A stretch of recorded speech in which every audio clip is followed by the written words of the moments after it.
देखो हम लोगों ने लास्ट लेक्चर में पुली, टेंशन, नॉर्मल ये सारी चीजें खत्म कर ली हैं और अब हम अगले फोर्स की तरफ बढ़ते हैं। ठीक है, और नेक्स्ट फोर्स हमारा है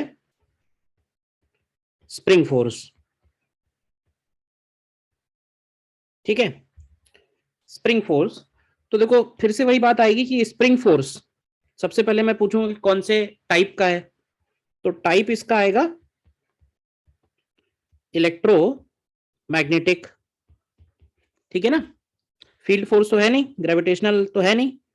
दूसरा आएगा, बताओगे कि ये पुलिंग नेचर का है, पुशिंग नेचर का है, या बोथ पुलिंग एंड पुशिंग है? क्यों भाई, स्प्रिंग फोर्स पुलिंग है, पुशिंग है, या बोथ? स्प्रिंग से हम पुल कर सकते हैं, पुश कर सकते हैं, या दोनों काम कर सकते हैं? दोनों हो सकते हैं। दोनों हो सकते हैं, यानी ये पुलिंग भी है एंड पुशिंग भी है। ठीक है, फिर बात आती है कि डायरेक्शन किधर लगेगा। तो डायरेक्शन के बारे में हम लोग लिखेंगे कि direction is always along spring. Direction is always along spring. And what about magnitude? तो इस फोर्स का जो मैग्नीट्यूड है वो स्प्रिंग के एक्सटेंशन या कंप्रेशन पे डिपेंड करता है। एंड स्प्रिंग फोर्स का जो मैग्नीट्यूड है इट इज इक्वल टू के एक्स, जहां के को हम लोग क्या बोलते हैं? के को बोलते हैं स्प्रिंग कांस्टेंट, या फिर इसको बोलते हैं force constant of spring. Force constant of spring. इस फोर्स कांस्टेंट का जो यूनिट आएगा, बताएगा कोई क्या आएगा? स्प्रिंग कांस्टेंट का यूनिट क्या आएगा?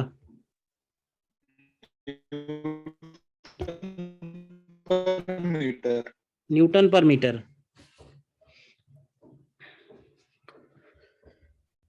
अब देखो समझते हैं क्या है स्प्रिंग फोर्स। जैसे मान लेते हैं स्प्रिंग तो सभी ने देखा ही हुआ है, क्यों भाई?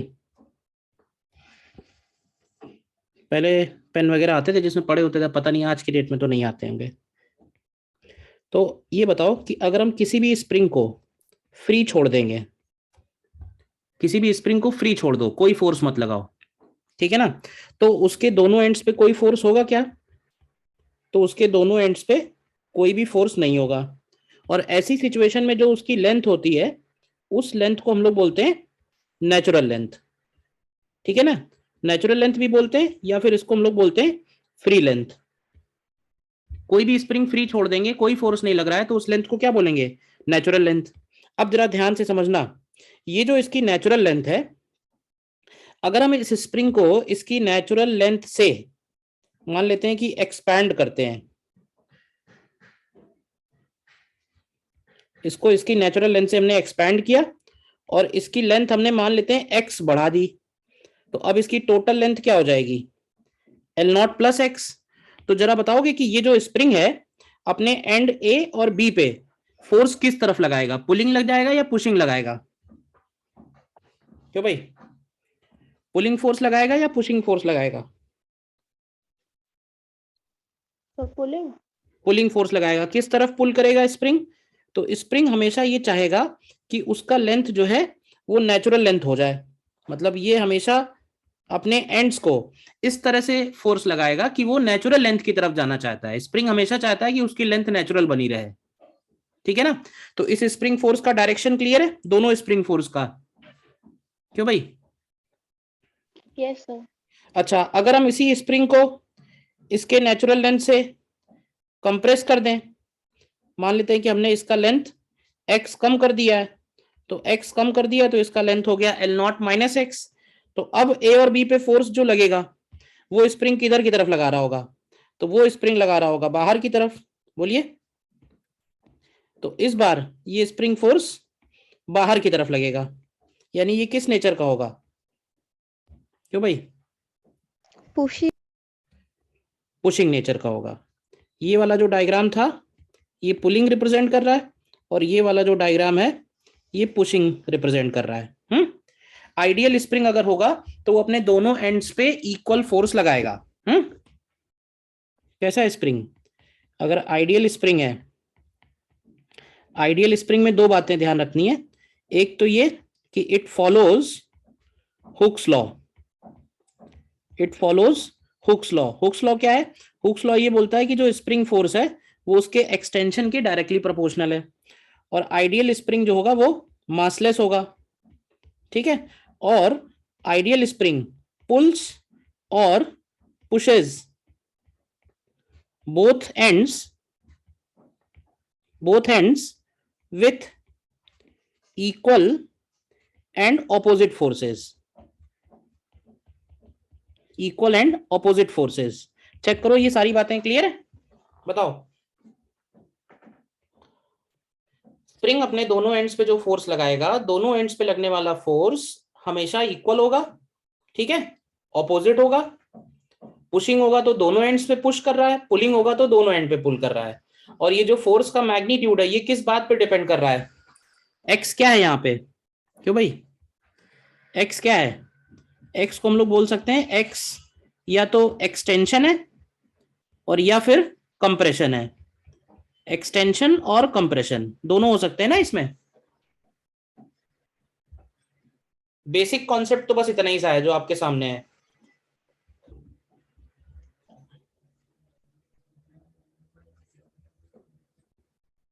बोलिए। Yes, sir.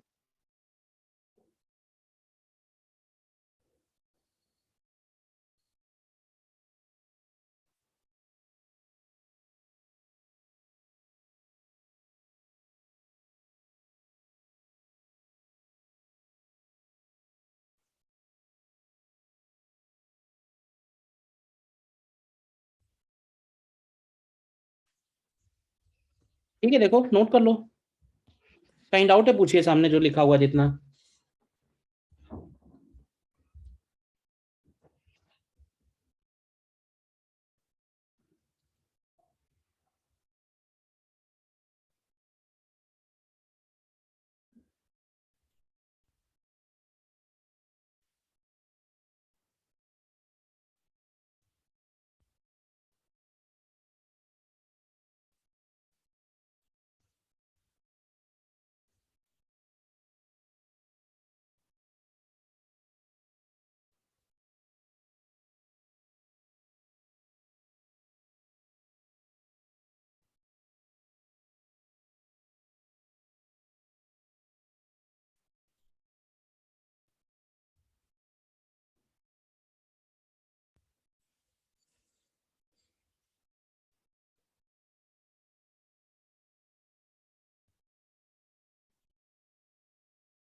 ठीक है।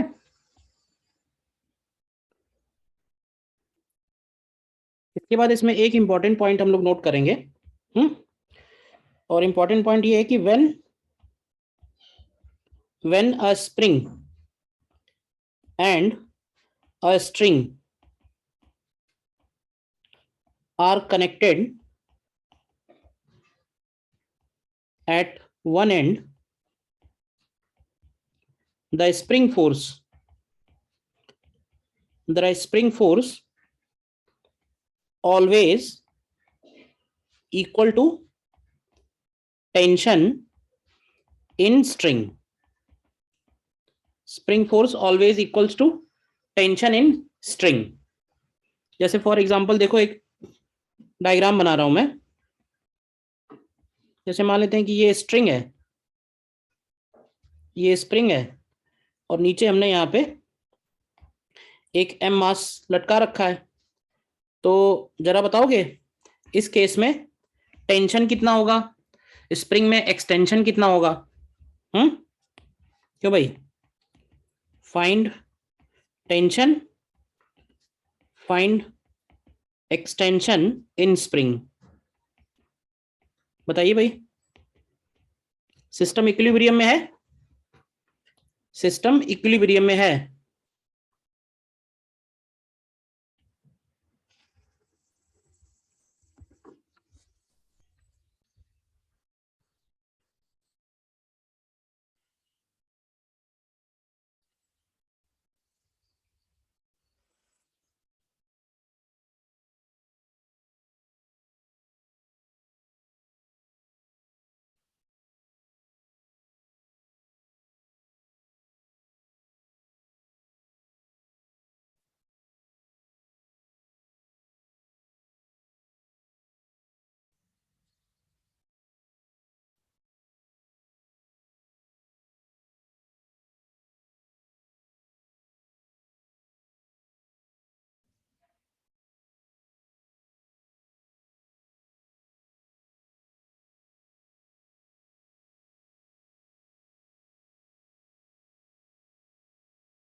बताओ भैया, आंसर कर रहे हो नहीं कर रहे हो?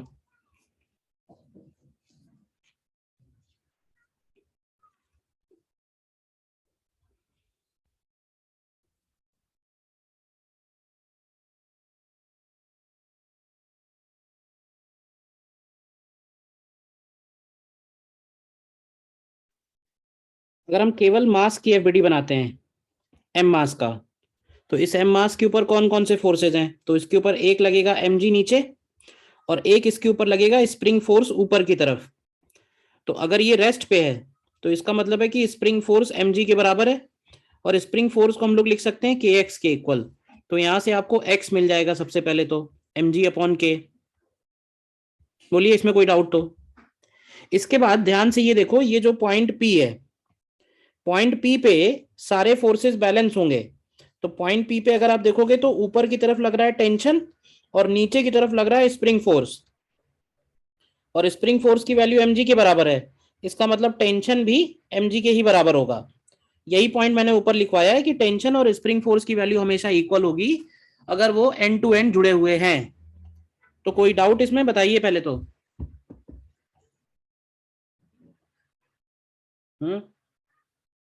सर ये सेकंड वाला पार्ट फिर से बता दीजिए। इसमें मैंने ये बोला है कि ये जो लाइन लिखी हुई है ध्यान से देखो, अगर स्ट्रिंग और स्प्रिंग जुड़े हुए हैं तो मैंने सिंपली ये बोला कि जो टेंशन होगा वही स्प्रिंग फोर्स होगा। कैसे होगा ये मैंने यहाँ पे समझाया आपको, कि पॉइंट पी के ऊपर कौन कौन फोर्स लगा रहा है, पॉइंट पी पे कौन कौन खींच रहा है। तो पॉइंट पी पे देखोगे तो एक स्ट्रिंग खींच रही है और एक स्प्रिंग खींच रहा है, और पॉइंट पी भी रेस्ट पे है ना। तो अगर पॉइंट पी भी रेस्ट पे है तो दोनों फोर्सेस बराबर होंगे।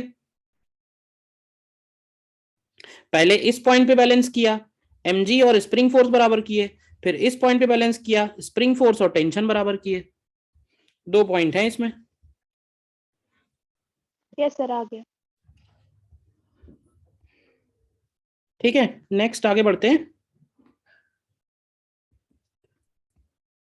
Combination and cutting of springs, combination and cutting of springs. तो इसमें सबसे पहले हम लोग देखते हैं सीरीज कॉम्बिनेशन।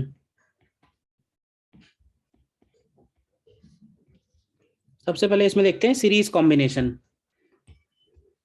तो देखो, सीरीज कॉम्बिनेशन से मतलब ये है कि अगर हमने दो स्प्रिंग्स को, दो अलग अलग स्प्रिंग्स हैं और इनको एंड टू एंड ज्वाइन कर रखा है, मान लेते हैं कि एक K1 है और एक K2 है, और ये जो लेंथ है ये अभी इनकी नेचुरल लेंथ है, ठीक है ना। ये वाली जो लेंथ है ये इनकी नेचुरल लेंथ है, अभी कोई भी फोर्स नहीं लग रहा है किसी पे भी। तो ये बताओ कि अगर हम इसका जो फ्री एंड है इस पे फोर्स लगाना शुरू करेंगे राइट साइड में, तो एक्सटेंशन किस में होगा? K1 में होगा, K2 में होगा, या दोनों में ही होगा? क्यों भाई?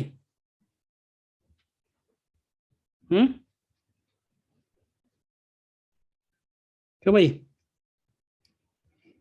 K1 में होगा, K2 में होगा, या दोनों में ही होगा?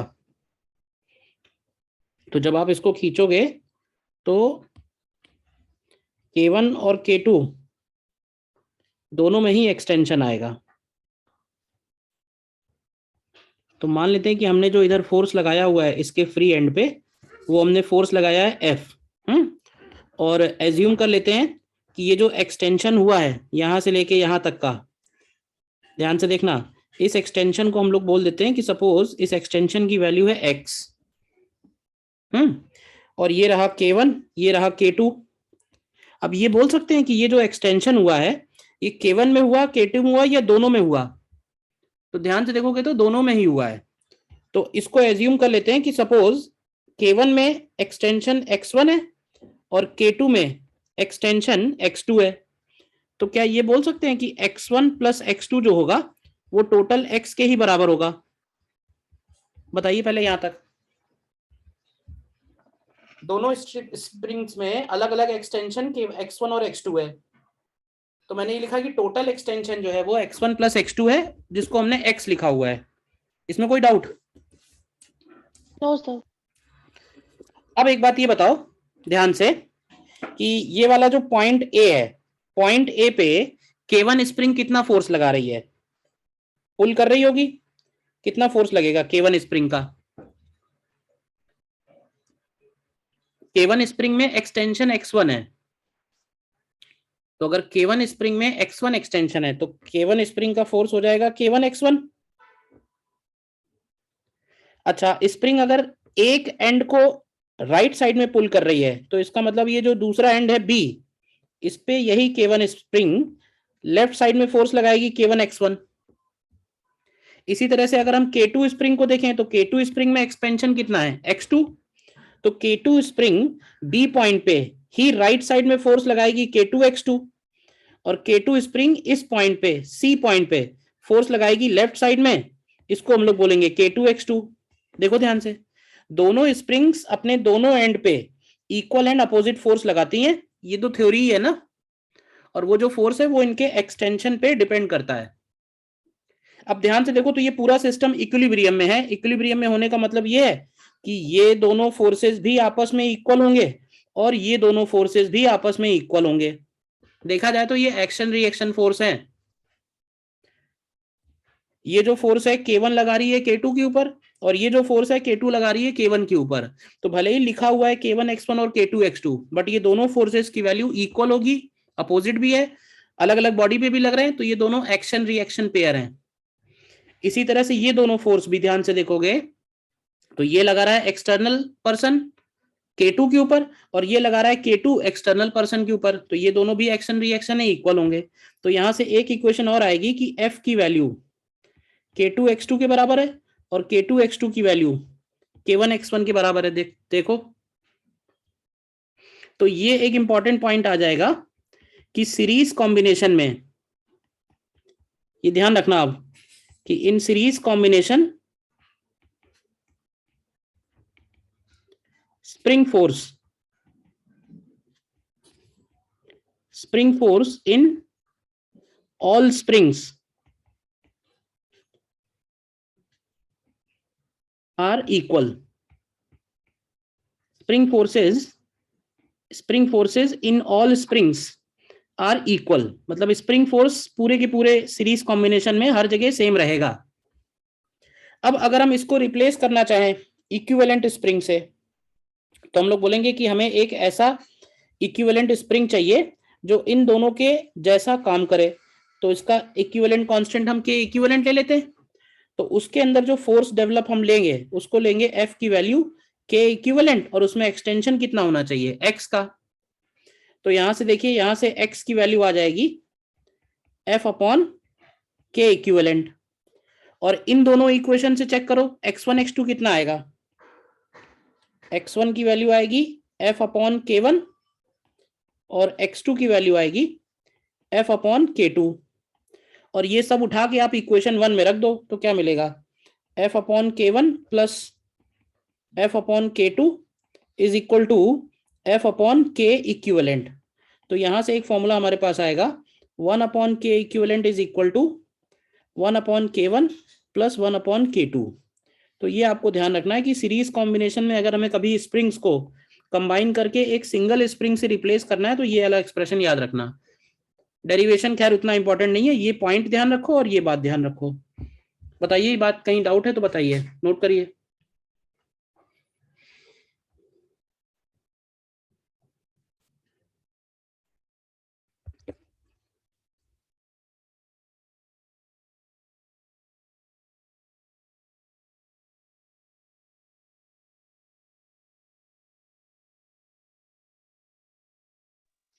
सर ये x1 plus x2 equals to x जो आपने लिखा है वो हमेशा अप्लाई होगा सर?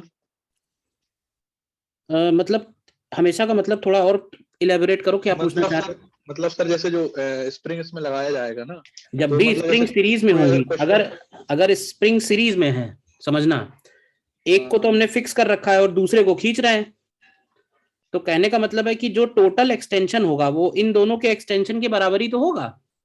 ठीक ठीक सर। भाई 2 स्प्रिंग हो सकते हैं, 3 स्प्रिंग हो सकते हैं, 4 स्प्रिंग हो सकते हैं, जितने भी होंगे, बट जो टोटल एक्सटेंशन होगा, क्या टोटल एक्सटेंशन हर एक के एक्सटेंशन के सम के बराबर ही तो होगा। भाई ये फ्री एंड कितना आगे जाएगा, यहां से लेके यहां तक कितना आगे जाएगा, जितना ये बढ़ेगा और जितना ये बढ़ेगा। सोचो ध्यान से। तो दोनों में x1 x2 हमने लिया,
ठीक है, नोट कर लिया।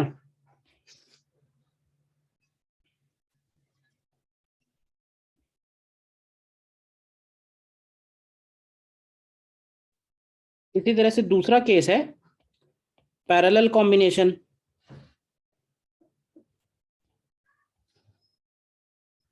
दूसरा केस है पैरेलल कॉम्बिनेशन, देखो ध्यान से। तो अगर हमने दो स्प्रिंग्स को पैरेलल में कंबाइन करना है, तो मान लेते हैं कि एक स्प्रिंग ये हो गई और दूसरी स्प्रिंग ये हो गई। दोनों स्प्रिंग्स का कांस्टेंट अलग अलग है, K1 K2। अब देखो दोनों को अगर हम एक साथ खींचना चाहते हैं ना, तो हमें क्या करना होगा, इन दोनों को पहले एक तो एक साथ फिक्स कर देना होगा, जिससे ये इधर उधर ना भागे। तो मान लेते हैं कि हमने इनको फिक्स कर दिया एक सपोर्ट पे, और ये जो लेंथ है फिलहाल अभी ये नेचुरल लेंथ है इनकी L0। अब अगर हम इनको खींचेंगे, तो बताओगे कि इस बार जब हम उस पर फोर्स लगाएंगे तो इनके एक्सटेंशन के बारे में क्या कहोगे? दोनों में एक्सटेंशन अलग अलग आएगा या बराबर आएगा? क्यों भाई? बराबर ही आएगा सर। इस बार अगर हम इस सपोर्ट को आगे की तरफ खींच रहे हैं फोर्स F लगा के, तो ये सपोर्ट यहां से यहां पहुंच गया, देखो ध्यान से। तो मेरा क्वेश्चन ये है कि दोनों में एक्सटेंशन बराबर आएगा या अलग अलग आएगा? तो इस बार ध्यान से चेक करोगे तो दोनों में एक्सटेंशन बराबर ही आएगा, क्योंकि दोनों एक साथ जुड़ी है ना। लेकिन दोनों में एक्सटेंशन बराबर है, क्या दोनों का जो फोर्स होगा, ये जो लगाएगी फोर्स और ये जो लगाएगी फोर्स, ये फोर्स भी बराबर होगा या अलग अलग होगा?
बताओ भाई, चुप हो जाते हो एकदम, पता ही नहीं चलता है। तो इक्वल नहीं होगा। इक्वल अलग नहीं अलग होगा। होगा। क्यों अलग अलग होगा? क्योंकि दोनों का कांस्टेंट अलग अलग है ना। लेकिन हाँ ये सर। तो बोल सकते हैं ना कि ये जो भी फोर्स लगाएंगे ये दोनों मिलके, क्या वो F के बराबर होगा? हाँ सर। तो यहां से इक्वेशन आ जाएगी कि F जो होगा वो K1x प्लस K2x के इक्वल होगा। तो अब पैरेलल कॉम्बिनेशन में ध्यान रखने वाली बात ये हो गई कि इन पैरेलल कॉम्बिनेशन क्या खास बात है बताओ, क्या चीज सेम है? जैसे सीरीज कॉम्बिनेशन में फोर्स सेम था, यहाँ पे हम लोग बोलेंगे एक्सटेंशन और compression in both springs will be equal. Extension और compression in the both springs will be equal, ये पैरेलल कॉम्बिनेशन की खास बात हो गई। और अब अगर हम इसी फोर्स को इक्विवेलेंट स्प्रिंग से रिप्लेस करें के इक्विवेलेंट इनटू एक्स से, तो यहां से आपको एक्सप्रेशन मिलेगा K equivalent is equal to K1 plus K2। तो ऐसे याद रखो कि जैसे रेजिस्टेंस का याद होगा ना, पैरेलल कॉम्बिनेशन सीरीज कॉम्बिनेशन, तो उसका उल्टा फॉर्मूला है, अपोजिट है जस्ट।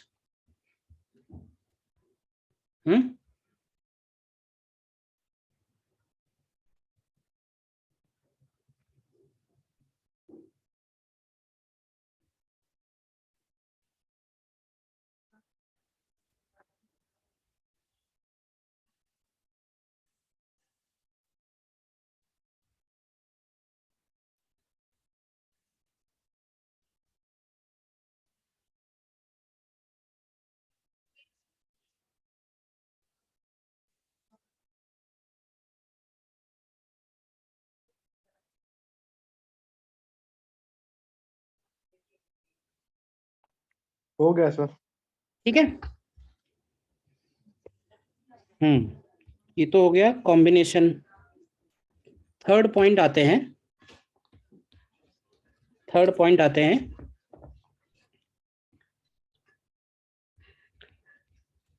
Cutting of springs. तो जैसे मान लेते हैं एक ये स्प्रिंग है जिसका कांस्टेंट K है, और इस स्प्रिंग की नेचुरल लेंथ L0 है, और हम स्प्रिंग को कट करने वाले हैं L1 और L2 में। ठीक है, तो L1 L2 में कट करने के बाद हमें दो स्प्रिंग्स मिलेंगे। तो उन स्प्रिंग्स के कांस्टेंट कैसे निकालेंगे? तो इसमें कॉन्सेप्ट ये है कि जो स्प्रिंग कांस्टेंट होता है, स्प्रिंग कांस्टेंट जो होता है वो नेचुरल लेंथ के इनवर्सली प्रोपोर्शनल होता है। आप जरा इस बात को विजुलाइज करो कि जैसे कोई स्प्रिंग है, तो उसको अगर आप कट कर दोगे तो वो छोटा हो जाएगा, तो उस छोटे स्प्रिंग को पुल करना डिफिकल्ट हो जाएगा ना, क्यों भाई? ज्यादा फोर्स लगाना पड़ेगा। Yes sir. और स्प्रिंग जितना लंबा होगा, जितना लेंदी होगा, उसमें एक्सटेंशन उतनी आसानी से आएगा। तो ऐसा इसलिए है क्योंकि जो स्प्रिंग कांस्टेंट है वो लेंथ के इनवर्सली प्रोपोर्शनल है। लेंथ अगर कम होगा तो स्प्रिंग कांस्टेंट बढ़ेगा, या लेंथ अगर बढ़ेगा तो स्प्रिंग कांस्टेंट कम होगा। तो इस थ्योरी के हिसाब से अगर हम ओरिजिनल स्प्रिंग के लिए लिखें, तो ओरिजिनल स्प्रिंग के लिए लिखेंगे कि K जो है 1/L0 के प्रोपोर्शनल होगा, और L1 L2 में कट करने के बाद जो K1 और K2 बनेंगे उनके लिए लिख सकते हैं कि K1 L1 के इनवर्सली प्रोपोर्शनल होगा और K2 L2 के इनवर्सली प्रोपोर्शनल होगा। तो अगर आप इन तीनों इक्वेशंस को कंबाइन करो तो यहां से आपको मिलेगा K1 का value K L0 upon L1 और K2 का value K L0 upon L2। तो ये स्प्रिंग कांस्टेंट निकालने का तरीका हो गया जब हम किसी स्प्रिंग को कट कर देते हैं। तो या याद रखना है तो एक दूसरा फॉर्मूला बता रहा हूं, वो याद रखो, आएगा इसी तरीके से। जैसे मान लेते हैं कि कोई स्प्रिंग कांस्टेंट है K, और इसको हम लोग कट कर रहे हैं, ठीक है ना, किस रेशियो में? इसको हम लोग कट कर रहे हैं P/Q/R के रेशियो में। तो P/Q/R के रेशियो में कट करने के बाद K1 K2 और K3 की वैल्यू क्या होगी? तो देखो K1 निकालना है तो क्या करो, पुराना spring constant into total length पुरानी वाली, तो पुरानी वाली लेंथ क्या है? P+Q+R अपॉन K1 निकालना है तो P से डिवाइड कर दो। इसी तरह से K2 लिखना है अगर, तो पुराना spring constant into total length P+Q+R upon Q का निकालना है तो Q डिवाइड कर दो। और K3 इसी तरह से क्या लिखेंगे, पुराना स्प्रिंग कांस्टेंट इनटू P+Q+R, और R वाले पार्ट की निकालनी है तो R से डिवाइड कर दो। याद रहेगा ये? रेशियो में अगर हम डिवाइड करेंगे तो स्प्रिंग कांस्टेंट कैसे कैलकुलेट होगा?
देखिए, नोट करिए।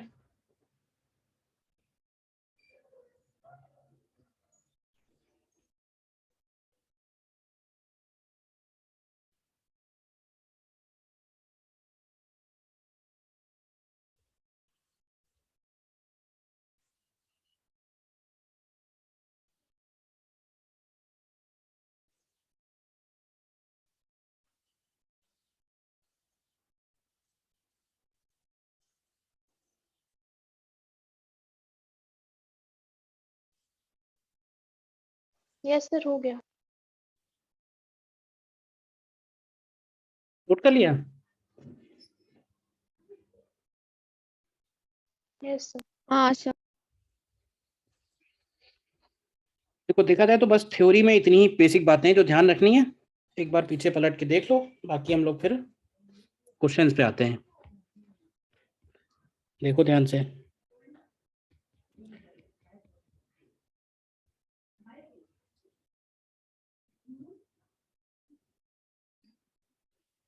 जैसे मान लेते हैं ये एक स्प्रिंग है, ये स्प्रिंग है, और इसके नीचे हमने एक कैपिटल एम मास का मास लटकाया हुआ है। ये 3K है और ये 6K है। तो हमें निकालना है find extension in both springs, find extension in both springs and equivalent spring constant.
के इक्विवेलेंट 2 आएगा और x1 आएगा mg/3k और x2 आएगा mg/6k।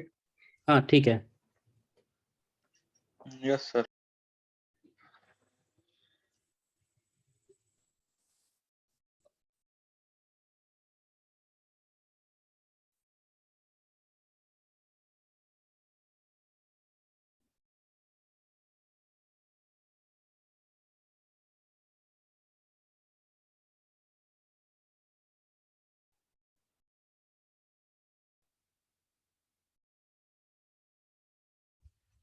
ठीक है ना।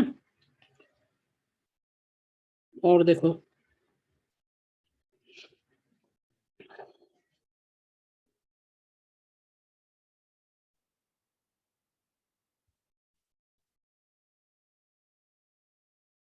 क्वेश्चन लिख लेते हैं इस तरह से, फाइंड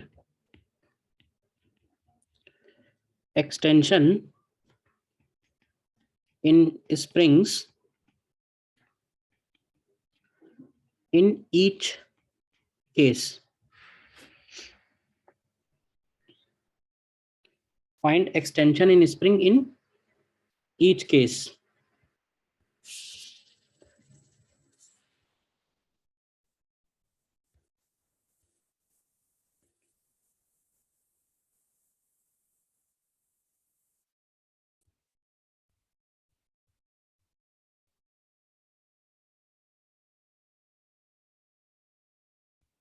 देखो निकालो।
सर पहले में आ रहा है 0.24।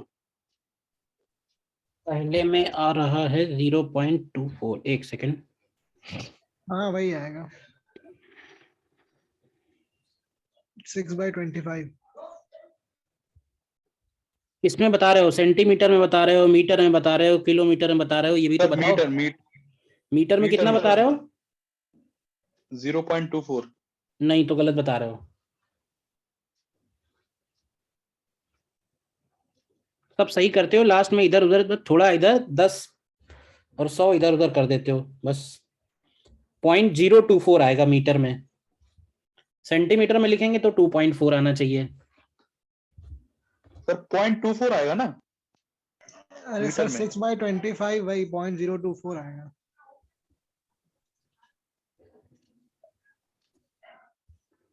24/100 आएगा। हाँ तो 0.24 ही तो हो रहा वो। अब डिवाइड भी करना सीखोगे क्या?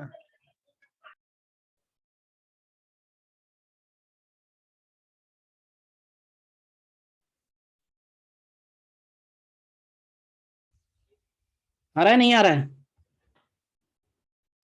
आ रहा है सर। देखो स्प्रिंग में मैंने कहा ना, कभी भी स्प्रिंग और स्ट्रिंग आपस में जुड़ी हुई है तो स्प्रिंग फोर्स और टेंशन बराबर होगा, तो टेंशन ही निकालना है सीधे सीधे।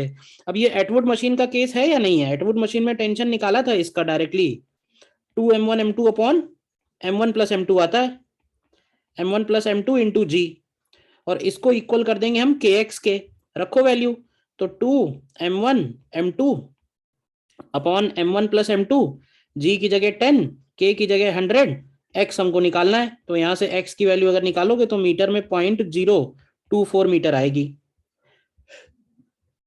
बोलिए। इसी तरह से बी पार्ट में अगर हम यहाँ पे टेंशन T लेंगे तो जहां ये स्प्रिंग लगा हुआ है वहां पे टेंशन 2T होगा ना, तो kx की वैल्यू 2T के बराबर होगी, और 2T की वैल्यू होगी 4m1 m2 upon m1 plus m2। करो अपने आप, मैं थोड़ा और वेट करता हूं। तो यहां से x की वैल्यू बनेगी 4m1 m2 g upon k times m1 plus m2। ये आंसर होगा बी पार्ट का।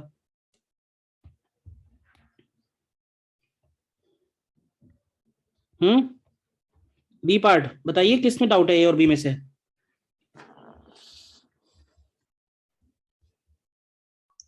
सर फर्स्ट वाले में x 0.24 ही आ रहा है सर। मैंने गलत लिखा है सर मैंने अभी सॉल्व फिर से किया है, 2 या 3 बार कर चुका हूं मैं, देख लीजिए एक बार। अच्छा हाँ ठीक है, तो हो सकता है मैंने 10 से डिवाइड सर होगा। 0.24 ही आ रहा सर। हाँ ठीक ठीक, सॉरी मेरी गलती है, 0.24 ही आएगा।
और आगे बताइए। इसमें तो आसान है, क्योंकि सभी में फोर्स कितना होगा, इन सभी स्प्रिंग में फोर्स mg का ही होगा। तो अगर इसमें एक्सटेंशन निकालना है तो x1 की वैल्यू हो जाएगी mg अपॉन k, इसमें निकालना है x2 की वैल्यू तो ये हो जाएगी mg अपॉन 2k, और इसमें निकालना है x3 तो ये हो जाएगा mg अपॉन 3k, क्योंकि फोर्स तो सेम रहेगा ना। C part. डी पार्ट में क्या कहेंगे?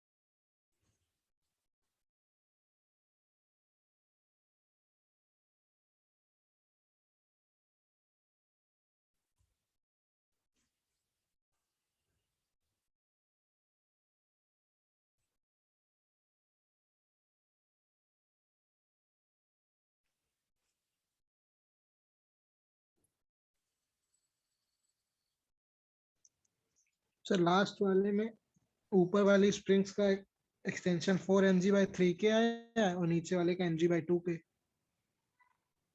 mg/2k correct. देखो है क्या, अल्टीमेटली हमें इसमें फोर्स और इसमें फोर्स निकालना है। तो अगर हम ध्यान से चेक करें तो इन दोनों को तो हम कंबाइन करके क्या 3K बोल सकते हैं।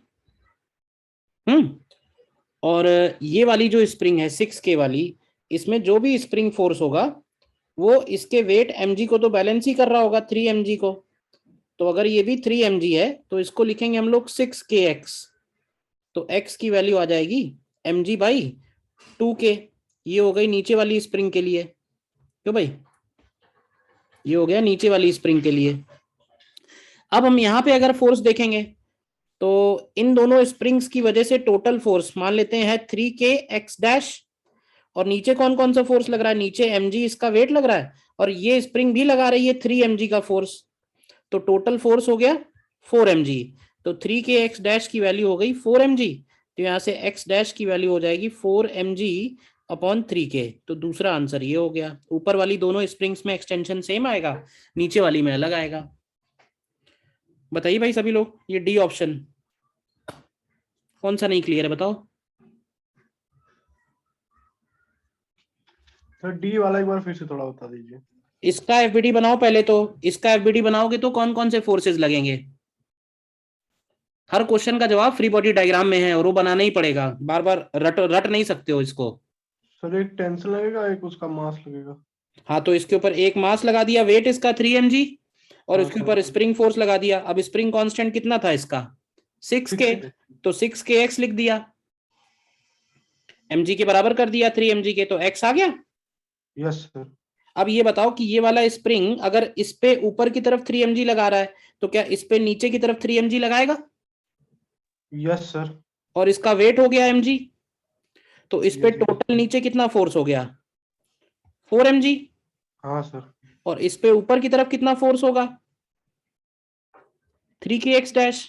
3k कैसे आया, तो हमने k और 2k ऐड कर दिए, पैरेलल में है ना, यस यहाँ सर। से x- आ गया। स्टेप वाइज चलेंगे। नहीं क्लियर है। सर क्लियर है, क्लियर है। हम्म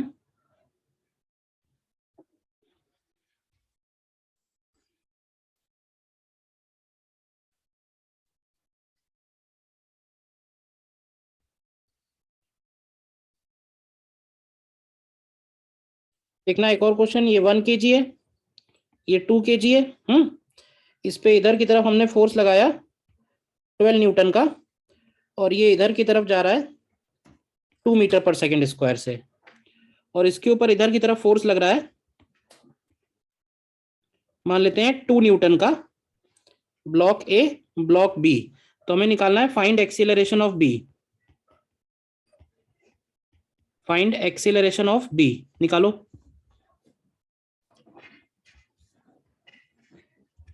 फाइंड एक्सीलरेशन ऑफ बी।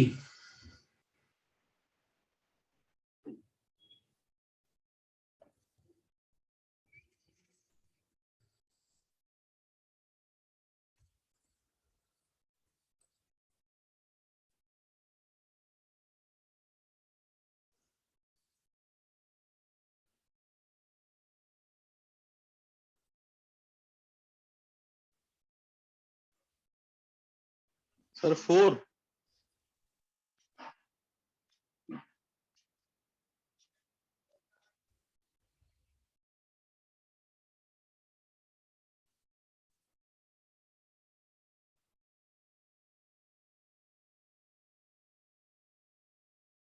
हाँ सही है, करेक्ट। डायरेक्शन क्या है,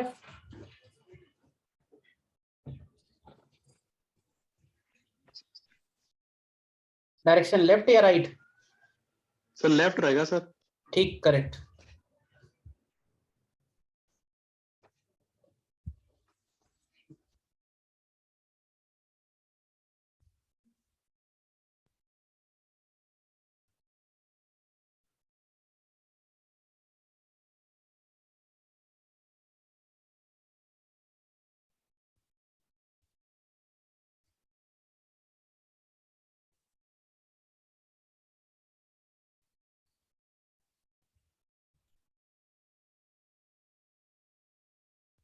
देखो इस ब्लॉक के ऊपर 12 न्यूटन का फोर्स इधर है और इसका एक्सीलरेशन 2 है।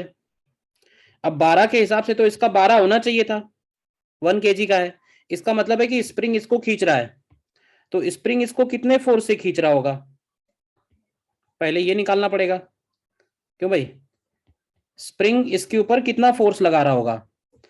तो इसके लिए अगर एफबीडी बनाएंगे तो हम लोग ये बोलेंगे कि 12 इधर लग रहा है, minus spring force is equal to mass into acceleration. तो यहां से आपको स्प्रिंग फोर्स की वैल्यू मिलेगी 10 न्यूटन, यानी स्प्रिंग फोर्स इसके ऊपर 10 न्यूटन का फोर्स राइट में लगा रहा है। तो ये बताओगे कि स्प्रिंग फोर्स 2 kg के ऊपर किधर लग रहा होगा, तो स्प्रिंग फोर्स 2 kg के ऊपर उतना ही फोर्स लेफ्ट में लगा रहा होगा। बोलिए पहले ये बात क्लियर है। अब इस ब्लॉक के ऊपर कौन कौन से फोर्स हो गए, 10 इधर लग रहा है, 2 इधर लग रहा है, तो इसका मतलब ये इधर की तरफ जा रहा होगा। कितने एक्सीलरेशन से, तो वो एफबीडी से फिर से बनाएगा। एफबीडी क्या बनाएंगे इसकी बताओ, क्यों भाई, इसके लिए लिखेंगे 10 - 2 इक्वल टू ma, तो यहां से a की वैल्यू आ जाएगी 4 मीटर पर सेकेंड स्क्वायर। तो यही आंसर हो गया। बताइए ये वाला क्वेश्चन क्लियर है या नहीं। स्प्रिंग दोनों एंड्स पे सेम अमाउंट ऑफ फोर्स लगाएगा, पुलिंग हो या पुशिंग हो।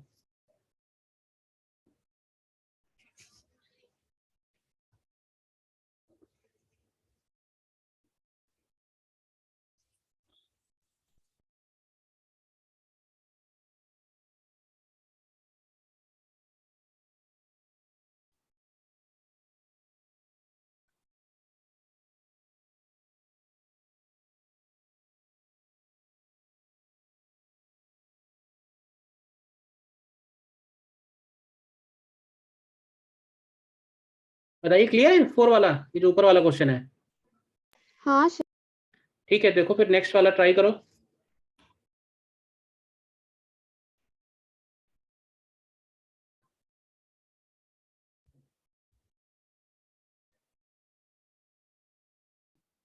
सर इसका भी 4 मीटर पर सेकंड स्क्वायर आएगा सर, राइट साइड में।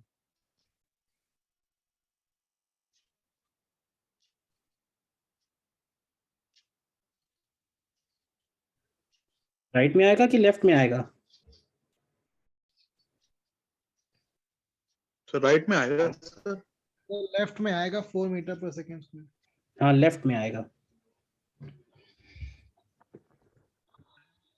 हाँ तो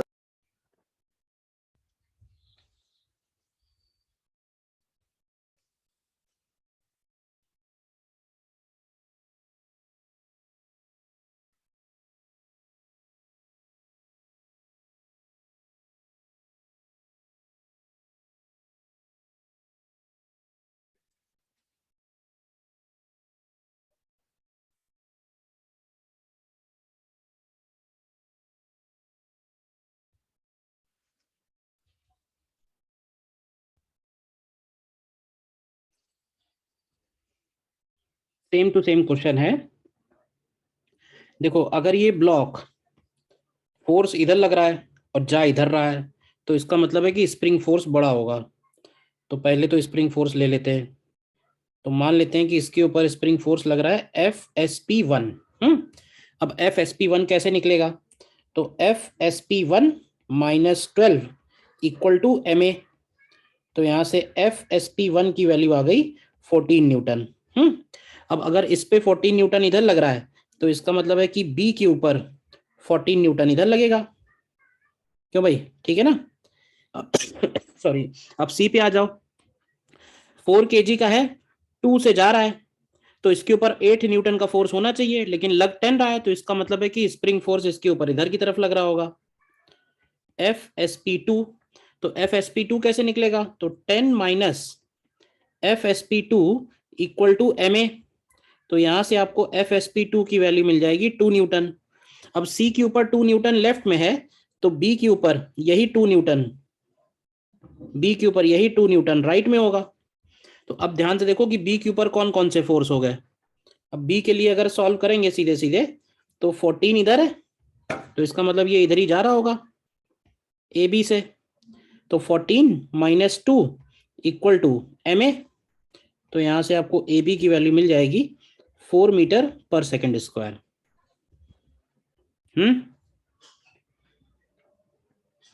ठीक है। बोलिए।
ठीक है, हाँ सर। एक पॉइंट और इसमें स्प्रिंग में है इंपॉर्टेंट, उसमें लिखना when a spring or string is cut in a system, then spring force in other springs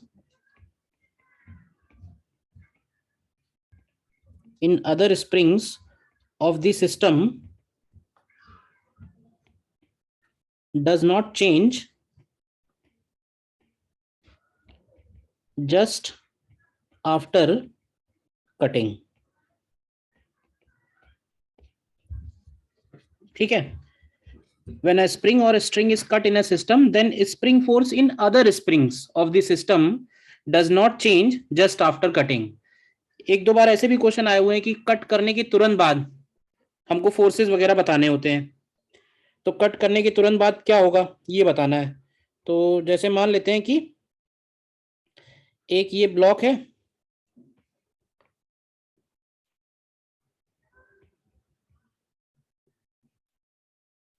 और एक ये स्प्रिंग है,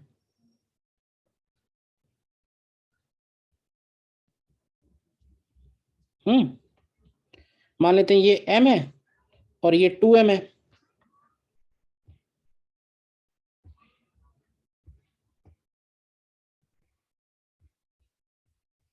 क्वेश्चन है फाइंड, ये a है और ये b है, हमें निकालना है find acceleration of a and acceleration of b just after string is cut. तो इन दोनों में से स्ट्रिंग को अगर हम कट करते हैं तो उसके कट करने के तुरंत बाद ए और बी का एक्सीलरेशन क्या होगा। तो देखो ऐसे जितने भी क्वेश्चन होगी just after string cut, just after spring cut, ठीक है, तो उसमें सबसे पहला काम क्या करना है कि कट करने के पहले क्या सिचुएशन है उस पर थोड़ी स्टडी करनी पड़ेगी।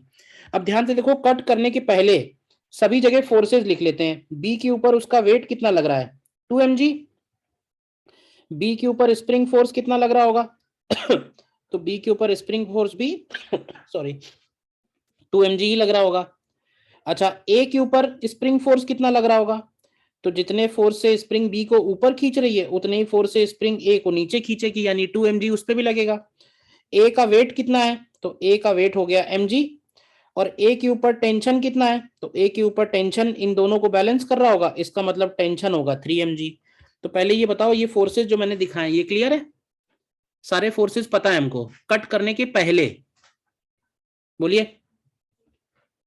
Yes sir. कट करने के पहले की सिचुएशन एकदम क्लियर है। अब हम इसमें लिखेंगे कि जस्ट आफ्टर कटिंग। तो थ्योरी ये है, पॉइंट ये है कि जिसको कट कर रहे हैं देखो वो तो 0 हो जाएगा, ठीक है, लेकिन उसके अलावा जो दूसरे स्प्रिंग्स हैं, अदर स्प्रिंग्स, उसमें स्प्रिंग फोर्स चेंज नहीं होगा। ध्यान रहेगी बात। तो ये बताओ कि जिसको कट कर रहे हैं उसको तो कट कर दो। तो मान लो ये एम है और ये स्ट्रिंग तो हमने कट कर दी, जो स्ट्रिंग सीलिंग से जुड़ी हुई थी, लेकिन जो स्प्रिंग है वो तो वैसी की वैसी ही है। तो कौन सा फोर्स चेंज नहीं होगा? क्यों भाई? तो इसमें हम लोग बोलेंगे कि जो स्प्रिंग फोर्स है वो चेंज नहीं होगा। अब स्प्रिंग फोर्स चेंज नहीं होगा तो जरा बताओगे इसमें कि फोर्सेस क्या क्या होंगे? तो देखो, इसके ऊपर इसका वेट लग रहा होगा 2 mg। स्प्रिंग फोर्स की वैल्यू क्या होगी कट करने के बाद? तो कट करने के बाद भी ये 2 mg ही होगा। इसके ऊपर स्प्रिंग फोर्स नीचे की तरफ होगा कितना? 2 mg, क्योंकि ये फोर्स तो चेंज हो नहीं रहा, जिसको कट किया है वो तो 0 हो गया। इसका वेट नहीं चेंज होगा, इस पे mg लगेगा। तो अब ये बताओ कि ए के ऊपर टोटल फोर्स कितना है? What is total force on A?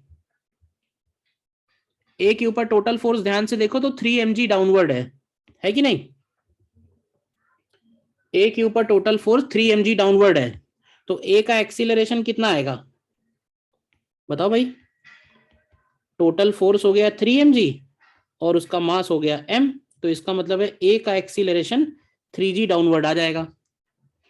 B का एक्सीलरेशन क्या होगा? तो बी के ऊपर ध्यान से देखो तो वेट 2 mg और स्प्रिंग फोर्स 2 mg, तो ये दोनों तो इक्वल ही है ना। तो इसका मतलब है कि बी का कोई भी एक्सीलरेशन नहीं होगा। जस्ट आफ्टर बात ध्यान रखना, लॉन्ग टाइम आफ्टर नहीं है। लॉन्ग टाइम आफ्टर तो कहानी अलग होगी, बात चल रही है जस्ट आफ्टर की। बोलिए। Yes sir.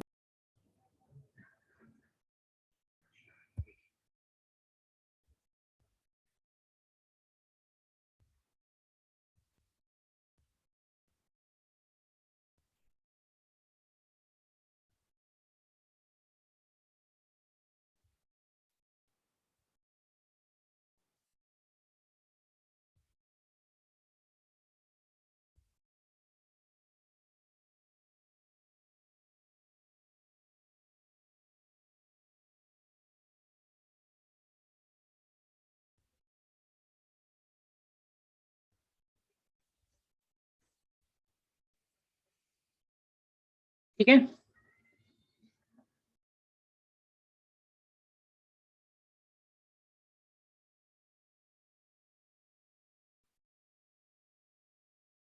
एक और इसमें करो।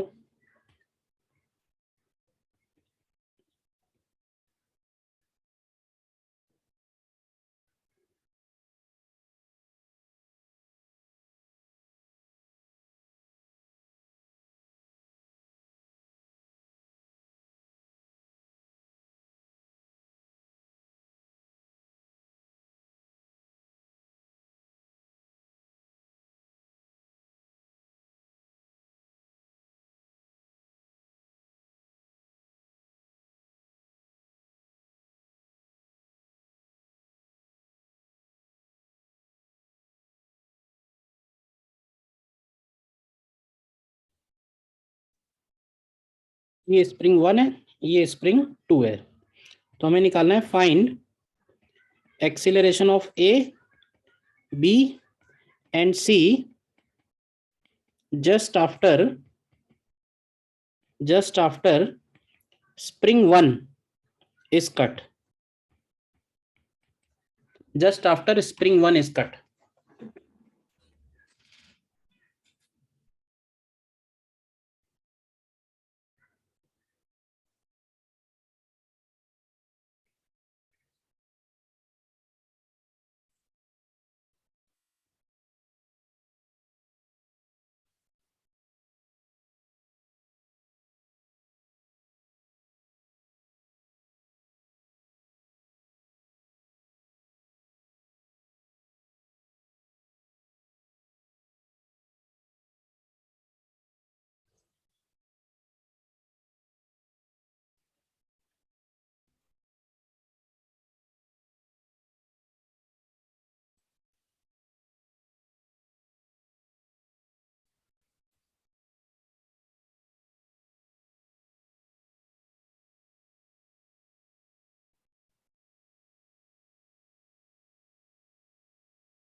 Newton sir.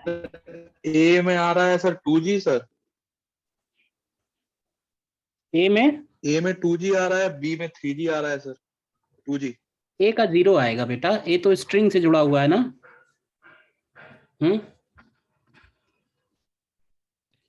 भाई इसका वेट हो गया 2 mg, इस पे स्प्रिंग फोर्स FSP2 की वैल्यू 2 mg, यही FSP2 इस पे लगेगा 2 mg नीचे, इसका वेट mg नीचे, इसके ऊपर FSP1 कितना 3 mg, यही FSP1 ए के ऊपर कितना 3 mg, ए का वेट mg और ए के ऊपर टेंशन 4 mg। ये काम क्लियर है? पहले तो कट करने के पहले बोलिए क्यों भाई, कट करने के पहले क्लियर है। अब कट करने के बाद क्या होगा, कट करने के तुरंत बाद तो देखो किसको कट, जिसको कट कर रहे हैं वो तो 0 हो जाएगा, उसमें कोई डाउट ही नहीं।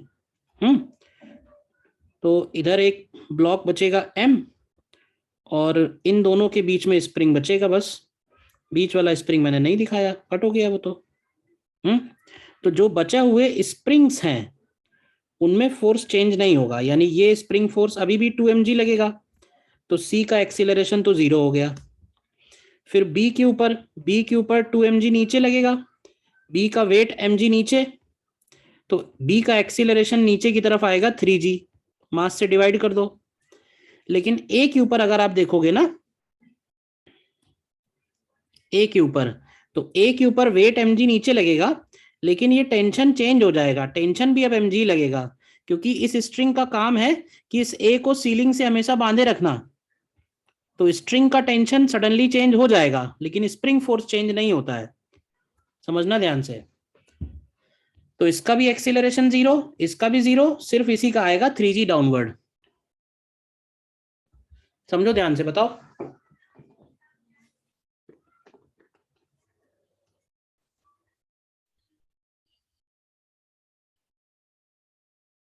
क्लियर है? हाँ सर। ठीक है, फिर यहीं तक रखते हैं, फिर आगे नेक्स्ट टर्न पे फिर सूडो देखेंगे, ठीक है।